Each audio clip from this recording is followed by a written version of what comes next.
नमस्कार मित्रांनो अखेर नमो शेतकरी महासन्मान निधी योजनेच्या 8व्या हप्त्याची प्रतीक्षा संपली आहे. आज 100% नमो शेतकरी महासन्मान योजनेचा हप्ता शेतकऱ्यांना वितरित केला जाणार आहे.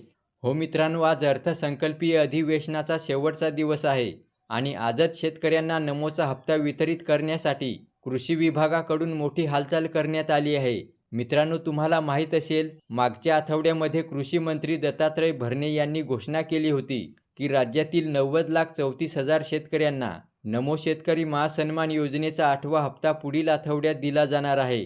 तर मित्रांनो, फायनली कृषी विभागाकडून आजच हप्ता वितरणाचा मार्ग मोकळा करण्यात आला आहे. तेव्हा राज्यातील 90,34,000 पीएम किसान लाभार्थ्यांना आज नमो शेतकरी योजनेचे पैसे मिळणार आहेत. अर्थात नमोचा 8वा हप्ता खात्यात येणार आहे. मित्रांनो, जेव्हा आज हप्ता वितरित केला जाईल तेव्हा लगेच तुम्हाला आपल्या चॅनलवर अपडेट मिळणार आहे. म्हणून चॅनल सबस्क्राईब केला नसेल तर सबस्क्राईब करून ठेवा. तर अशा प्रकारे मित्रांनो, आज मुख्यमंत्री देवेंद्र फडणवीस, उपमुख्यमंत्री एकनाथ शिंदे, तसेच उपमुख्यमंत्री सुनेत्रा पवार आणि कृषी मंत्री दत्तात्रय भरणे यांच्या माध्यमातून या नमो शेतकरीचा 8वा हप्ता लाभार्थ्यांना वितरित केला जाणार आहे. व्हिडिओला लाईक करा. धन्यवाद.